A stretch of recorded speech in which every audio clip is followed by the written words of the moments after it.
Chapter 14. Small like oak trees. "Hey, where did you get to?" shouted Rob Anybody, glaring up at her. "1 minute.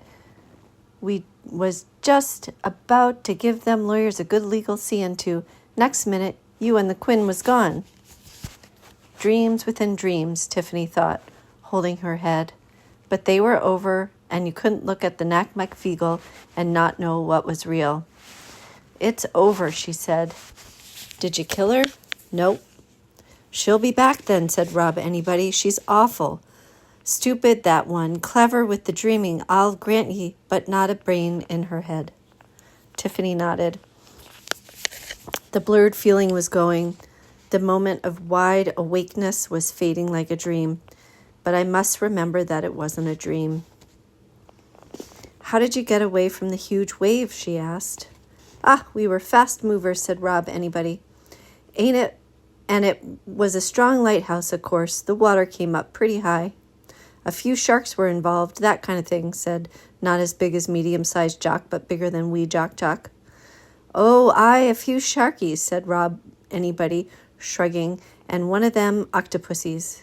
"It was a giant squid," said William the Gonigal. "Aye, well, it was a kebab pretty quickly," said Daft Willie. "Ha! A hide full of hide, ye wee, shouted Wentworth, overcome with wit. William coughed politely. "And the big wave threw up a lot of sunken vessels full of treasure," he said. "We stopped off for a wee pillage." The Knack McFeagle held up wonderful jewels and big gold coins. "But that's just dream treasure, surely," said Tiffany. "Fairy gold. It'll turn into rubbish in the morning." "Aye," said Rob Anybody. He glanced at the horizon. "Okay, ye heard the Kelda, lads. We got maybe half an hour to sell it to someone. Permission to go off ski?" he added to Tiffany. Well, yes, fine, thank you." They were gone, in a split-second blur of blue and red. But William the Gonigal remained for a moment. He bowed to Tiffany. "You did not do at all badly," he said. "We're proud of you, and so would your granny be. Remember that. You are not unloved." Then he vanished too. There was a groan from Roland, lying on the turf. He began to move. Wee men all gone?" said Wentworth sadly in the silence that followed. "Criven's all gone?" "What were they?" muttered Roland, sitting up and holding his head. "It's all a bit complicated," said Tiffany. Do you remember much?" "It all seems like a dream," said Roland. "I remember the sea, and we were running, and I cracked a nut, which was full of those little men, and I was hunting in this huge forest with shadows." "Dreams can be funny things," said Tiffany. She went to stand up and thought, "I must wait here a while. I don't know why I know. I just know. Perhaps I knew and I have forgotten, but I must wait for something." "Can you walk down to the village?" she said. "Oh, yes, I think so. But what did—" "Then you will take Wentworth with you, please. I'd like to rest for a while." "Are you sure?" said Roland, looking concerned. "Yes, I won't be long. Please, can you drop him off at the farm? Tell my parents I'll be down soon. Tell them I'm fine." "Wee men," said Wentworth. "Crivens, want bed." Roland was still looking uncertain. "Off you go," Tiffany commanded, and waved him away. When the two of them had disappeared below the brow of the hill, with several backward glances, she sat between the 4 iron wheels and hugged her knees. She could see far off the mound of the Knack McFeagle. Already they were a slightly puzzling memory, and she'd seen them only a few minutes ago. But when they'd gone, they'd left the impression of never having been there. She could go to the mound and see if she could find the big hole. But supposing it wasn't there, or supposing it was, but all that was down there were rabbits. "No, it's all true," she said to herself. "I must remember that too." A buzzer screamed in the dawn grayness. She looked up as it circled into sunlight, and a tiny dot detached itself from the bird. That was far too high up, even for a pixie to stand the fall. Tiffany scrambled to her feet as Hamish tumbled through the sky, and then something ballooned above him, and the fall became just a gentle floating like thistledown. The bulging shape of Hamish was Y-shaped. As it got bigger, the shape became more precise, more familiar. He landed, and a pair of Tiffany's pants, the long-legged ones with the rosebud pattern, settled down on top of him. "That was great," he said, pushing his way through the folds of fabric. "Nigh more landing on my head for me." "They're my best pants," said Tiffany wearily. "You stole them off our clothesline, didn't you?" "Oh, aye, nice and clean," said Hamish. "I had to cut the lace off, 'cause it got in the way, but I put it aside, and ye can easily sew it on again." He gave Tiffany the big grin of someone who, for once, had not dived heavily into the ground. She sighed. She liked the lace. She didn't have many things that weren't necessary. "I think you'd better keep them," she said. "Aye, I will, then," said Hamish. "No? What was it? Oh, yes. Ye have visitors coming. I spotted them out over the valley. Look up there." There were two other things up there, bigger than a buzzard, so high that they were already in full sunlight. Tiffany watched as they circled lower. They were broomsticks. "I knew I had to wait," Tiffany thought. Her ears bubbled. She turned and saw Hamish running across the grass. As she looked, the buzzards picked him up and sped onward. She wondered if he was frightened, or at least didn't want to meet whoever was coming. The broomsticks descended. The lowest one had 2 figures on it. As it landed, Tiffany saw that one of them was Miss Tack, clinging anxiously to a smaller figure who'd been doing the steering. She half climbed off, half fell off, and tottered over to Tiffany. "You wouldn't believe the time I've had," she said. "It was just a nightmare. We flew through the storm. Are you all right?" Yes. What happened?" Tiffany looked at her. "How did you begin to answer something like that?" "The Queen's gone," she said. That seemed to cover it. "What? The Queen has gone? These ladies and Miss Og?" "Mornin'," said the broomstick's other occupant, who was pulling at her long black dress, from under the folds of which came the sounds of twanging elastic. "The wind up there blows where it likes, I don't mind telling you."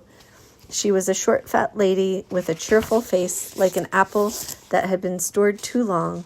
All the wrinkles moved into different positions when she smiled.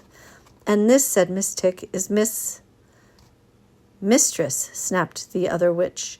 "I'm so sorry. Mistress Weatherwax," said Miss Tick. "Very, very good witches," she whispered to Tiffany. "I was very lucky to find them. They respect witches up in the mountains." Tiffany was impressed that anyone could make Miss Tick flustered, but the other witch seemed to do it just by standing there. She was tall, except, Tiffany realized, she wasn't that tall, but she stood tall, which could easily fool you if you weren't paying attention, and like the other witch, wore a rather shabby black dress. She had an elderly, thin face that gave nothing away. Piercing blue eyes looked Tiffany up and down from head to toe. "You've got good boots," said the witch. "Tell Mistress Weatherwax what happened," Miss Tick began, but the witch held up a hand and Miss Tick stopped talking immediately. Tiffany was even more impressed now. Mistress Weatherwax gave Tiffany a look that went right through her head and about 5 miles out the other side. Then she walked over to the stones and waved one hand. It was an odd movement, a kind of wriggle in the air, but for a moment it left a glowing line. There was a noise, a chord, as though all sorts of sounds were happening at the same time. It snapped into silence. "Jolly Sailor Tobacco?" said the witch. "Yes," said Tiffany. The witch waved a hand. There was another sharp, complicated noise. Mistress Weatherwax turned suddenly and stared at the distant pimple that was the pixie mound. "Nak Mekfeagle, Kelda?" she demanded. Yes, only temporary," said Tiffany. "Humph," said Mistress Weatherwax. "Wave? Sound? Frying pan? Yes, it got lost, though." Wave, sound. It was as if the woman was extracting her history from the air. Filled buckets? And they filled up the log box too, said Tiffany. Wave. Sound. I see. Special sheep liniment. Yes, my father says it puts... Wave. Sound. Ah, land of snow. Wave. Sound. A queen. Wave. Sound. Fighting. Wave. Sound. On the sea. Wave. Sound. Wave. Sound. Mistress Weatherwax stared into the flashing air, looking at pictures only she could see. Mrs. Ogg sat down beside Tiffany, her little legs going up in the air as she made herself comfortable. I've tried Jolly Sailor, she said. Smells like toenails, don't it? Yes, it does, said Tiffany gratefully. To be a Kelda of the Knack MacFeagle, you have to marry one of 'em, don't you? Said Mrs. Ogg innocently. Ah, yes, but I found a way around that, said Tiffany. She told her. Mrs. Ogg laughed. It was a sociable kind of laugh, the sort of laugh that makes you comfortable. The noise and flashing stopped. Mistress Weatherwax stood staring at nothing for a moment, and then said, You beat the queen at the end, but you had help, I think. Yes, I did, said Tiffany. And that was... I don't ask your business, said Tiffany, before she even realized she was going to say it. Miss Tick gasped. Mrs. Ogg's eyes twinkled, and she looked from Tiffany to Mistress Weatherwax like someone watching a tennis match. Tiffany, Mistress Weatherwax is the most famous witch in all, Miss Tick began severely, but the witch waved a hand at her again. I really must learn how to do that, Tiffany thought. Then Mistress Weatherwax took off her pointed hat and bowed to Tiffany. Well said, she said, straightening up and staring directly at Tiffany. I didn't have no right to ask you. This is your country. We're here by your leave. I show you respect as you in turn will respect me. The air seemed to freeze for a moment and the skies to darken. Then Mistress Weatherwax went on, as if the moment of thunder hadn't happened. But in one day you care to tell me more. I should be grateful to hear about it, she said in a conventional tone. And them creatures that look like they're made of dough, I should like to know more about them, too. Never run across them before, and your grandmother sounds the kind of person I would have liked to meet. She straightened up. In the meantime, we'd better see if there's anything left you can still be taught. Is this where I learn about the witches' school? Said Tiffany. There was a moment of silence. Witches' school? Said Mistress Weatherwax. Said Miss Tick. You were being metaphorical, weren't you? Said Tiffany. Metaphorical? Said Miss Ogg, wriggling her forehead. She means... Oh, I'm going to backtrack a second. There was a moment of silence. Witch's school, said Mistress Weatherwax. Said Miss Tick. You were being metaphorical, weren't you? Said Tiffany. Metaphorical, said Mrs. Ogg, wrinkling her forehead. She means metaphorical, mumbled Miss Tick. It's like stories, said Tiffany. It's all right. I worked it out. This is the school, isn't it? The magic place, the world, here, and you don't realize it until you look. Do you know the pixies think this world is heaven? We just don't look. You can't give lessons on witchcraft, not properly. It's all about how you are you, I suppose. Nicely said, said Mistress Weatherwax. You're sharp, but there's magic too. You'll pick that up. I don't take much intelligence, otherwise wizards would be able to do it. It don't take much intelligence, otherwise wizards wouldn't be able to do it. You'll need a job too, said Mrs. Ogg. There's no money in witchcraft. Can't do magic for yourself, see? Cast iron rule. I make good cheese, said Tiffany. Cheese, eh? Said Mistress Weatherwax. Yes, cheese is good, but do you know anything about medicines? Midwifery? That's a good portable skill. Well, I've helped deliver difficult lambs, said Tiffany, and I saw my brother being born. They didn't bother to turn me out. It didn't look too difficult, but I think cheese is probably easier and less noisy. Cheese is good, Mistress Weatherwax repeated, nodding. Cheese is alive. And what do you really do? Said Tiffany. The Thin Witch hesitated for a moment and then, we look to the edges, said Mistress Weatherwax. There's a lot of edges, more than people know, between life and death, this world and the next, night and day, right and wrong, and they need watchin'. We watch 'em, we guard the sum of things, and we never ask for any reward. That's important. People give us stuff, mind you. People can be very generous to witches, and Mrs. Ogg happily, on baking days in our village, sometimes I can't move for cake. There's ways and ways of not asking, if you get my meaning. People like to see a happy witch.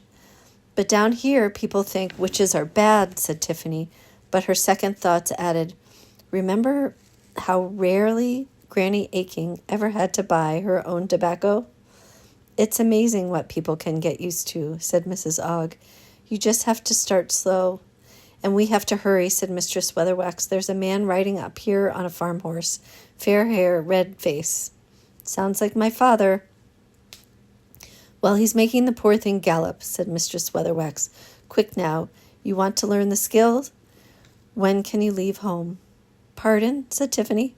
Don't the girls here go off to work as maids and things, said Mrs. Ogg. Oh, yes, when they're a bit older than me. Well, when you're a bit older than you, Miss Tick here will come and find you, said Mistress Weatherwax. Miss Tick nodded. There's elderly witches up in the mountains who will pass on what they know in exchange for a bit of help around the cottage. This place will be watched over while you're gone. You may depend on it. In the meantime, you'll get 3 meals a day, your own bed, use of a broomstick. That's the way we do it. All right? Yes, said Tiffany, grinning happily. The wonderful moment was passing too quickly for all the questions she wanted to ask. Yes, but, Yes, said Mrs. Ogg. I don't have to dance around with no clothes on or anything like that, do I? Only I heard rumors. Mistress Weatherwax rolled her eyes. Mrs. Ogg grinned cheerfully. Well, that procedure does have something to recommend it, she began. No, you don't have to, snapped Mistress Weatherwax. No cottage made of sweets, no cackling, and no dancing. Unless you want to, said Mrs. Ogg, standing up. There's no harm in an occasional cackle if the mood takes you that way. I'd teach you a good one right now, but we really ought to be going. But how did you manage it, said Miss Tick to Tiffany. This is all chalk. You've become a witch on chalk. How? That's all you know, perspicacious Tick, said Mistress Weatherwax. The bones of the hills is flint. It's hard and sharp and useful, king of stones. She picked up her broomstick and turned back to Tiffany. Will you get into trouble, do you think? She said. I might, said Tiffany. Do you want any help? If it's my trouble, I'll get out of it, said Tiffany. She wanted to say, yes, I'm going to need help. I don't know what's going to happen when my father gets here. The Baron's probably gotten really angry, but I don't want them to think I can't deal with my own problems. I ought to be able to cope.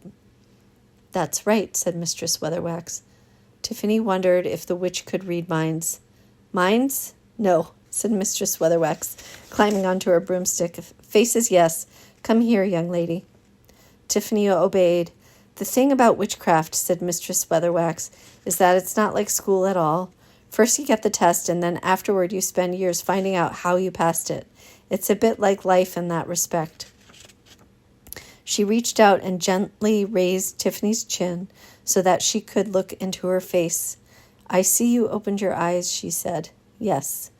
Good. Many people never do. Times ahead might be a little tricky, even so. You'll need this.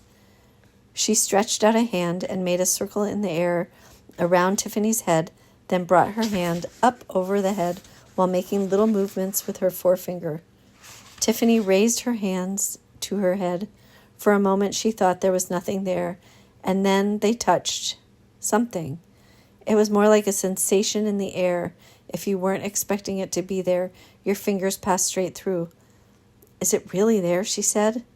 Who knows, said the witch. It's virtually a pointy hat. No one else will know it's there.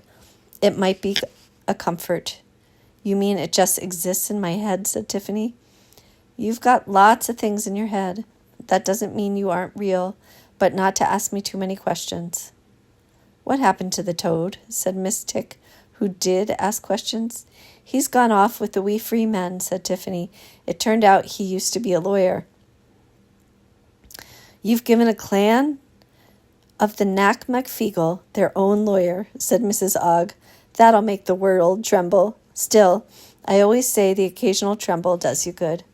Come, sisters, we must away, said Miss Tick, who had climbed on the other broomstick behind Mrs. Ogg. There's no need for that sort of talk, said Mrs. Ogg. That's theater talk, that is. Cheerio, Tiff. We'll see you all again. Her stick rose gently into the air. From the stick of Mistress Weatherwax, though, there was merely a sad little noise, like the thwop of Miss Tick's hat point. The broomstick went ka-sugar, sugar, sugar. Mistress Weatherwax sighed. It's them dwarves, she said. They say they've repaired it. Oh, yes, and it starts first time in their workshop. They heard the sound of distant hooves. With surprising speed, Mistress Weatherwax swung herself off the stick, grabbed it firmly in both hands, and ran away across the turf, skirts billowing behind her. She was a speck in the distance when Tiffany's father came over the brow of the hill on one of the farm horses. He hadn't even stopped to put the leather shoes on it.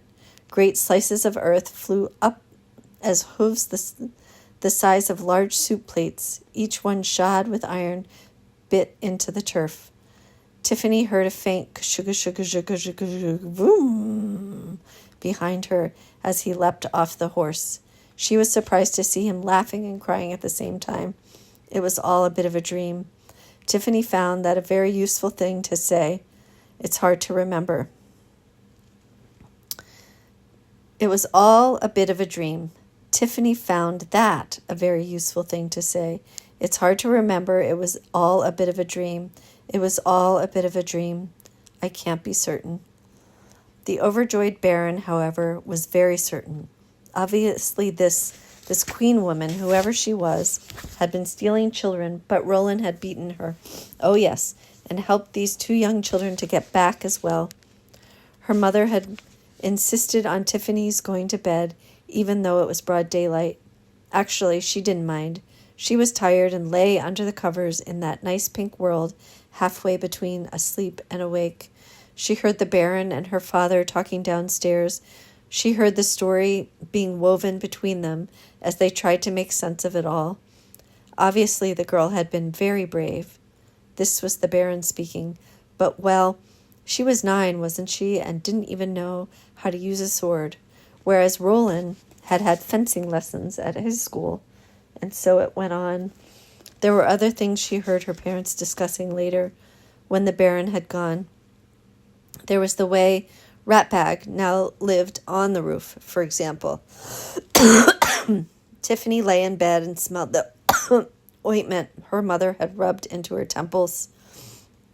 Tiffany must have been hit on the head, she'd said, because of the way she kept on touching it. So Roland was the beefy face. So Roland with the beefy face was the hero, was he? And she was just like the stupid princess who broke her ankle and faded all the time. That was completely unfair. She reached out to the little table beside her bed where she'd put the invisible hat. Her mother had put down a cup of broth right through it, but it was still there. Tiffany's fingers felt very faintly the roughness of the brim. We never asked for any reward, she thought. Besides, it was her secret, all of it. No one else knew about it, the wee free men. No one else knew about the wee free men. Admittedly, Wentworth had taken to running through the house with a tablecloth around his waist, shouting, "Wee, wee mens, I'll scone you in the bocht." But Mrs. Aching was still so glad to see him back and so happy that he was talking about things other than sweets that she wasn't paying too much attention to what he was talking about. No, she couldn't tell anyone. They'd never believe her, and suppose that they did and went up and poked around in the pixie's mound, she couldn't let that happen. What would Granny Aching have done? Granny Aching would have said nothing. Granny Aching often said nothing. She just smiled to herself and puffed on her pipe and waited until the right time. Tiffany smiled to herself. She slept and didn't dream, and a day went past. And another day. On the third day, it rained. Tiffany went into the kitchen when no one was about and took down the china shepherdess from the shelf. She put it in a sack, then slipped out of the house and ran up onto the downs. The worst of the weather was going to either side of the chalk, which cut through the clouds like the prow of a ship. But when Tiffany reached the spot where an old stove and 4 iron wheels stood out of the grass and cut a square of turf and carefully chipped out a hole for the china shepherdess, and then put the turf back. It was raining hard enough to soak in and gave the turf a chance of surviving. It seemed the right thing to do, and she was sure she caught a whiff of tobacco. Then she went to the pixie's mound. She'd worried about that. She knew they were there, didn't she? So somehow going to check that they were there would be sort of showing that she doubted if they would be there, wouldn't it? They were busy people. They had lots to do. They had the old Kelda to mourn. They were probably very busy. That's what she told herself. It wasn't because she kept wondering if they were really might be nothing down the hole but rabbits. It wasn't that at all. She was the Kelda. She had a duty. She heard music, she heard voices, and then sudden silence as she peered into the gloom. She carefully took a bottle of special sheep liniment out of her sack and let it slide into the darkness. Tiffany walked ahead and heard the faint music start up again. She did wave at a buzzard circling lazily over the clouds, and she was sure a tiny dot waved back. On the 4th day, Tiffany made butter and did her chores. She did have help. "And now I want you to go and feed the chickens," she said to Wentworth. What is it I want you to do?" "Feed the cluck-clucks," said Wentworth. "Chickens," said Tiffany severely. "Chickens," said Wentworth obediently, "and wipe your nose, not on your sleeve." "I gave you a handkerchief, and on the way back, see if you can carry a whole log, will you?" "Ach, Crivens," muttered Wentworth. And what is it we don't say?" said Tiffany. "We don't say the Crivens word," Wentworth muttered, "and we don't say it in front of Mummy," said Wentworth. "Good. And then when I've finished, we'll have time to go down to the river." Wentworth brightened up. "Wee mens?" he said. Tiffany didn't reply immediately. She hadn't seen a single Feagle since she'd been home. "There might be," she said, "but they're probably very busy. They've got to find another Kelda, and, well, they're very busy, I expect."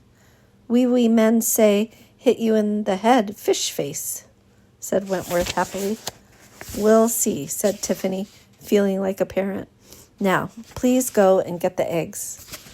When he'd wandered away, carrying the egg basket in both hands, Tiffany turned out some butter onto the marble slab and picked up the paddles to pat it into, well, a pat of butter. Then she'd stamp it with one of the wooden stamps. People appreciated a little picture on their butter, and she began to shape the butter. As she began to shape the butter, she was aware of a shadow in the doorway and turned. It was Roland. He looked at her, his face even redder than usual. He was twiddling his very expensive hat nervously, just like Rob Anybody did. "Yes," she said. "Look about all that, Roland began. "Yes? Look, I didn't I mean, I didn't lie to anyone or anything, he blurted out, but my father just sort of assumed I'd been a hero, and he just wouldn't listen to anything I said after I told him how helpful I'd been, said Tiffany.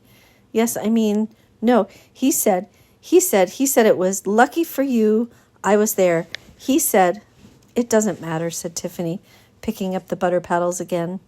And he just kept telling everybody how brave I'd been, and I said it doesn't matter, said Tiffany. The little paddles went pat, pat, pat on the fresh butter. Roland's mouth opened and shut for a moment. You mean you don't mind, he said at last. No, I don't mind, said Tiffany, but it's not fair. We're the only ones who know the truth, said Tiffany. Pat, pat, pat. Roland stared at the fat, rich butter as she calmly patted it into shape. Oh, he said, you won't tell anyone, will you? I mean, you've got every right to, but... Pat, pat, pat. No one would believe me, said Tiffany. I did try, said Roland. Honestly, I really did. I expect you did, Tiffany thought, but you're not very clever, and the Baron certainly is a man without first sight. He sees the world the way he wants to see it. One day you'll be Baron, won't you? She said. Well, yes, one day. But look, are you really a witch? When you're Baron, you'll be good at it, I expect, said Tiffany, turning the butter around. Fair and generous and decent. You'll pay good wages and look after the old people. You wouldn't let people turn an old lady out of her house. Well, I hope I... Tiffany turned to face him, a butter paddle in each hand. Because I'll be there, you see. You'll look up and you'll and see my eye on you. I'll be there on the edge of the crowd. All the time I'll be watching everything because I come from a long line of aching people and this is my land. But you can be the Baron for us, and I hope you're a good one. If you are not, there will be a reckoning. Look, I know you were, Roland began, going redder in the face. Very helpful, said Tiffany. But you can't talk to me like that, you know. Tiffany was sure she heard, up in the roof, and on the very edge of hearing someone say, "Ach, Crivens, what a wee snotter." She shut her eyes for a moment, and then, heart-pounding, pointed a butter paddle at one of the empty buckets. "Bucket, fill yourself," she commanded. It blurred and then sloshed. Water dripped down the side. Roland stared at it. Tiffany gave him one of her sweetest smiles, which could be quite scary. "You won't tell anyone, will you?" she said. He turned to her, face pale. "No one would believe me," he stammered. "I," said Tiffany. "So we understand one another. Isn't that nice? And now, if you don't mind, I've got to finish this and make a start on some cheese." "Cheese? But you could do anything you wanted," Roland burst out. "And right now I want to make cheese," said Tiffany calmly. "Go away." "My father owns this farm," said Roland, and then realized he'd said that out loud. There were two little but strangely loud clicks as Tiffany put down the butter paddles and turned around. "That was a very brave thing you just said," she said. "But I expect you're sorry you said it now that you've had a really good think." Roland, who had shut his eyes, nodded his head. "Good," said Tiffany. "Today I'm making cheese. Tomorrow I may do something else. And in a while, maybe, I won't be here and you'll wonder, where is she? But part of me will always be here, always. I'll always be thinking about this place. I'll have it in my eye and I will be back. Now, go away." He turned and ran, and after his footsteps had died away, Tiffany said, "All right, who's there?" "It's me, mistress. Not as big as medium-sized Jock, but bigger than wee Jock, mistress." The pixie appeared from behind the bucket and added, "Rob, anybody, said we should keep eye on you for a wee while and thank ye for the offering." It's still magic, even if you know how it's done, Tiffany thought. "Only watch me in the dairy then," she said. "No spying." "Ah, no, mistress," said not as big as medium-sized Jock, but bigger than wee Jock nervously. Then she grinned. Fion's going off to be the Kelda for a clan over near Copperhead Mountain, he said, and she's asked me to go along as the Gonagle. Congratulations. Aye, said William. Aye, and William says I should be fine if I just work on the mouse pipes, said the pixie. And, yes, said Tiffany. Hamish says there's a girl in the Long Lake clan who's looking to become a Kelda. It's a fine clan. She's from her. The pixie was going violet with embarrassment. Good, said Tiffany. If I was Rob anybody, I'd invite her over right away. You didn't mind? Asked not as big as medium-sized Jock, but bigger than wee Jock, hopefully. Not at all, said Tiffany.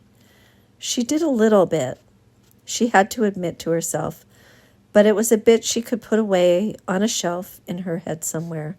That's grand, said the pixie. The lads were a bit worried. Ye can. I'll run up and tell them. He lowered his voice. And would ye like me to run after that big heap of jobbies that just left and see he falls on his horse again? No, said Tiffany hurriedly. No, don't, no. She picked up the butter paddles. You leave him to me. She added, smiling, you can leave everything to me. When she was alone again, she finished the butter. Pat, pat, pat. She paused, put the paddles down, and with the tip of a very clean finger, drew a curved line in the surface, with another curved line just touching it, so that together they looked like a wave. She traced a third flat curve under it, which was the chalk. Land under wave. She quickly smoothed the butter again and picked up the stamp she'd made yesterday. She'd carved it carefully out of a piece of apple wood that Mr. Block the carpenter had given her. She stamped it onto the butter and took it off carefully. There, glistening on the oily, rich, yellow surface, was a gibbous moon, and sailing in front of the moon, a witch on a broomstick. She smiled again, and it was Granny Aching's smile. Things would be different one day. But you had to start small, like oak trees. Then she made cheese. In the dairy, on the farms, and the fields unrolling, and becoming the downlands sleeping under the hot midsummer sun, when the flocks of sheep, moving slowly, drift over the short turf like clouds on a green sky, and here and there sheepdogs speed over the grass like shooting stars, for ever and ever, world without end.